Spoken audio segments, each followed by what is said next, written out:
Bachman came to meet Yurik in his room, who was practicing battle axe throwing at a target on the wall. Bachman could see this is where Yurik had been spending all the money Horus gave him. It was all on axes. The main reason Bachman came to meet him is to discuss what's going on with the gladiators. It's about the Donovan's factions and the rest, to which Bachman explained that there are 21 people in the gladiators troop, in which 10 are from Donovan's factions, including the fact that Donovan used to be a soldier. He was a part of Blade Master Purgin's troops. Whether that's true or not, Donovan is the most famous gladiator in Horus' troop. However, this was not a big deal. Meanwhile, the real problem Bachman came to discuss is that Donovan has his hands all over the most important match lists. The Donovan's faction takes all of the matches that are easy and profitable, while other gladiators take the troublesome ones. Yurik then asks that they should be able to refuse the ones that are troublesome since they are free gladiators after all. However, Bachman pointed out that they can't keep doing that since they would starve on the long run. Yurik then asked him why he was telling him all this, to which Bachman explained his thoughts that if a new stand-up gladiator appears with about as much influence as Donovan, then he won't be able to tamper with the match list as he pleases anymore. Yurik asked Bachman to just be the new stand-up gladiator since he hates Donovan that much, to which Bachman replied that even if he wants to, his skills come out too short, which is the reason why he is banking his expectations on Yurik.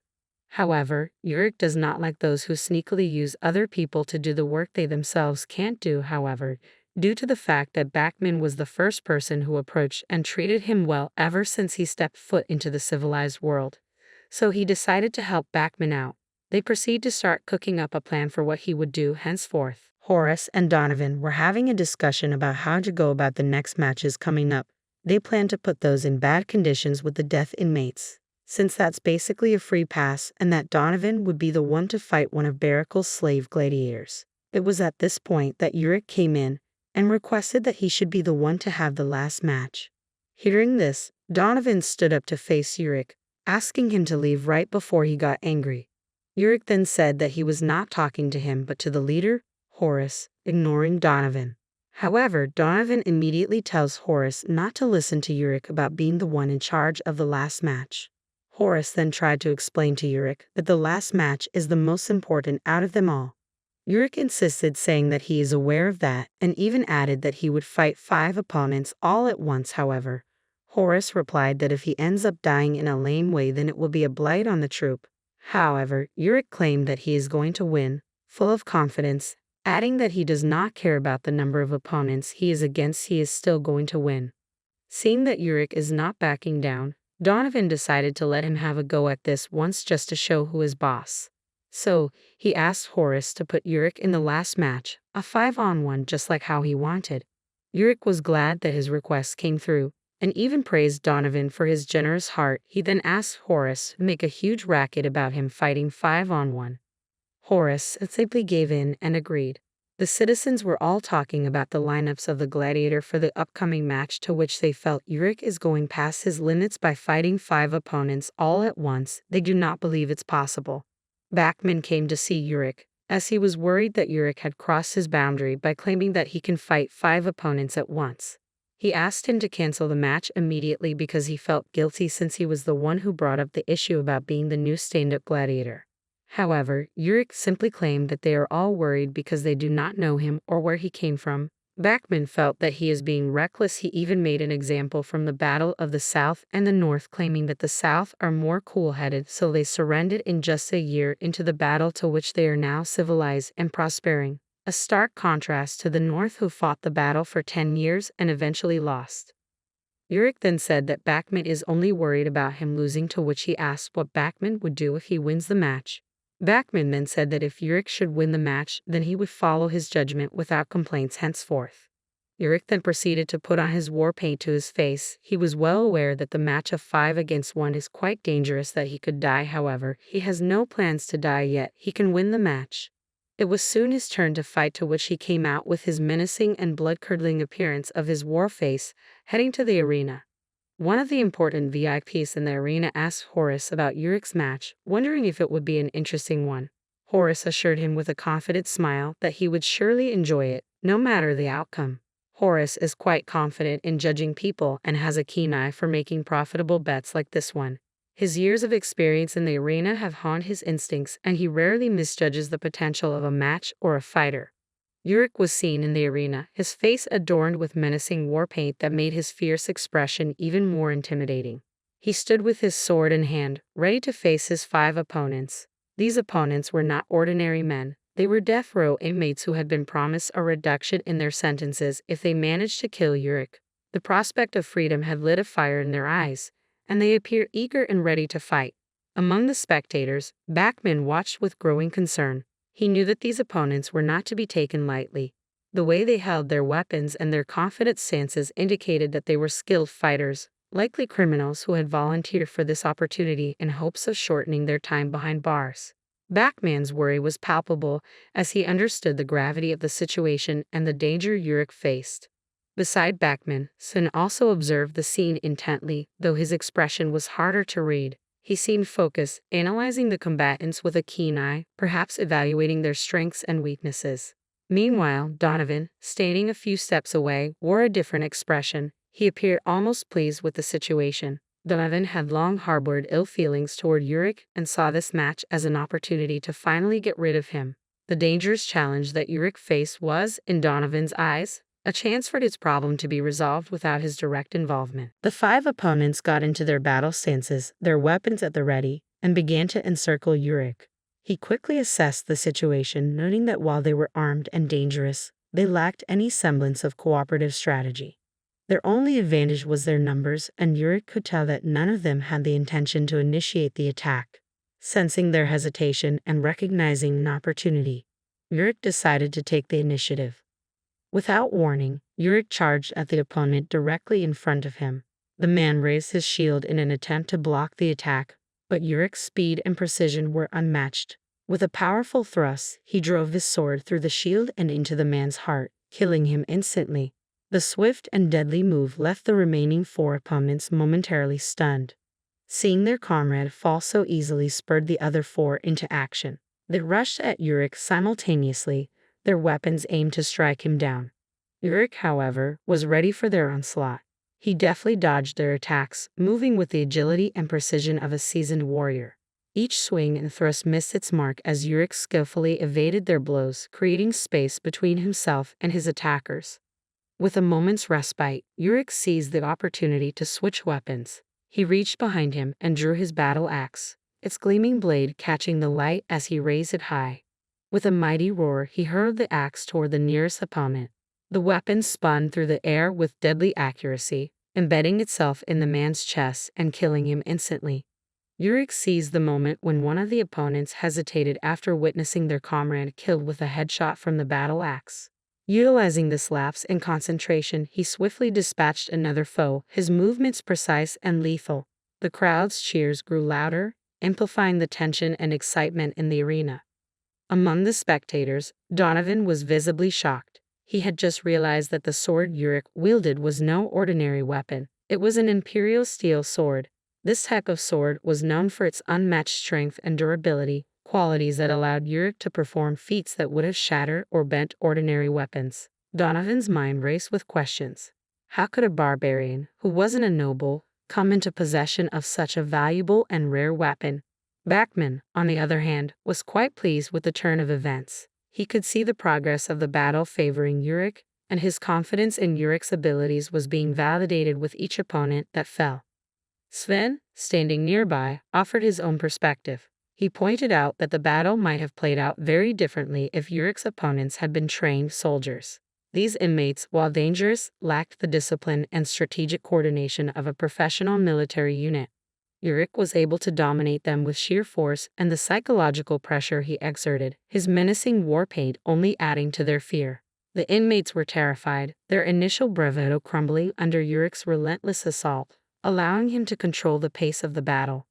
Sven was quite surprised that such a young man like Yurik already knew how to fight against multiple opponents with such skill and confidence. He realized that it must have been this very confidence that led Yurik to propose the fight in the first place. Sven watched in amazement as Yurik swiftly took down another opponent, leaving only 2 remaining. With a smirk, Yurik taunted the final 2, urging them to come at him since, as he put it, they didn't really have a choice. Fueled by desperation and adrenaline, The two remaining opponents charged at him with a shout, hoping to overwhelm him with their combined assault. Yurik, however, moved with effortless precision, easily parrying their attacks and countering with devastating blows. In a matter of moments, both opponents lay defeated on the ground. Feeling that the match had become boring, Yurik stood amidst the fallen men, his expression one of mild disappointment. The crowd erupted in cheers, celebrating his victory and marveling at his prowess.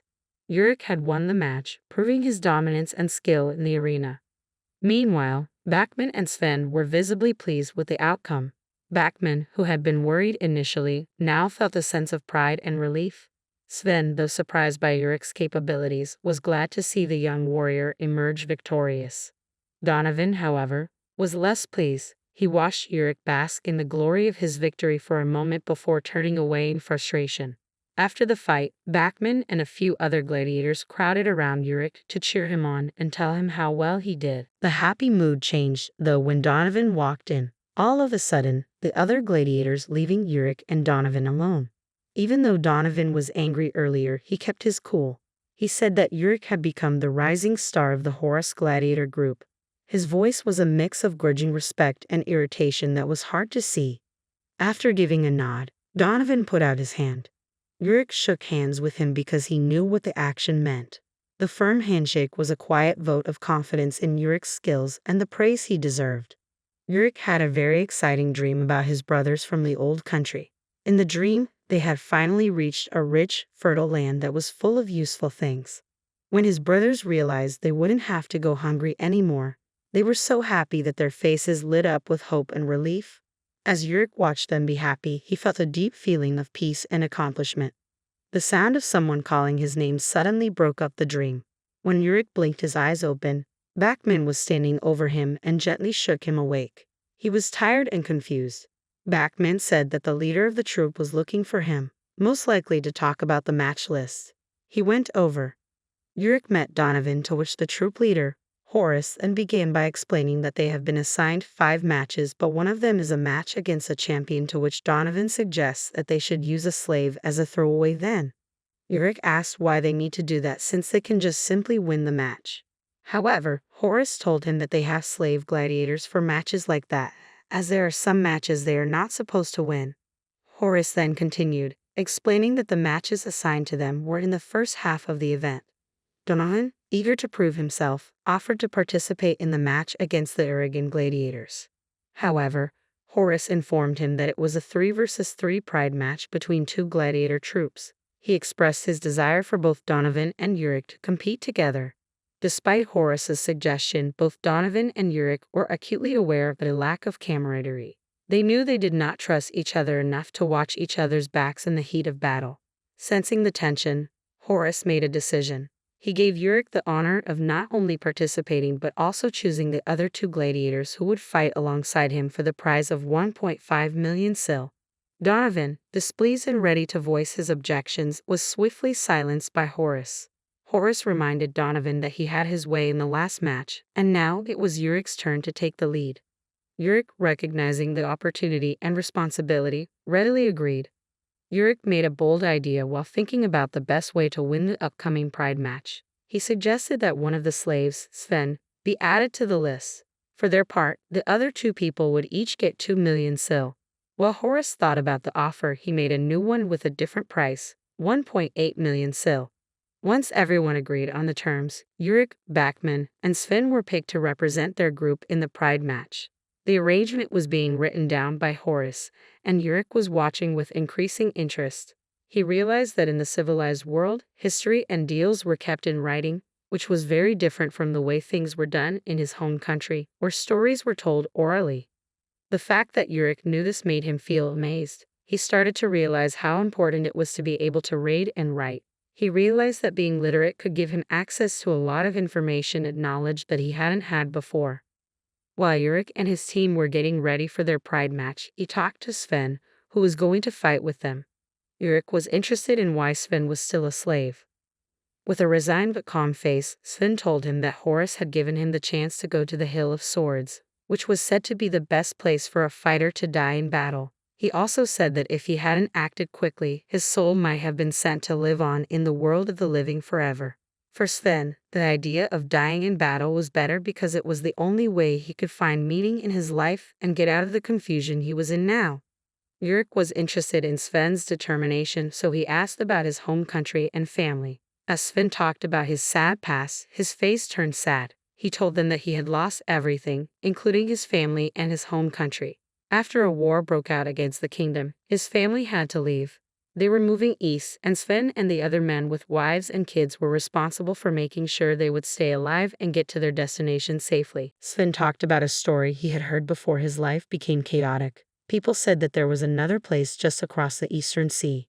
According to the stories, their relatives had gone to this strange land where people with black-haired eyes lived. However, Sven got shipwrecked and ended up becoming a slave. At the time, Backman came over to their side as he and Yurik both laughed at Sven, who said that they can make fun of him as he made a foolish decision then. Meanwhile, his final wish is to die while fighting so he can go to the Hill of Swords. Backman then informs Sven that there is a cliff in the Eastern Sea and that the end of the sea is just a cliff, and that's where Sven's people might have fallen to their deaths. However, Sven would not agree, to which he and Backman kept on bickering at each other.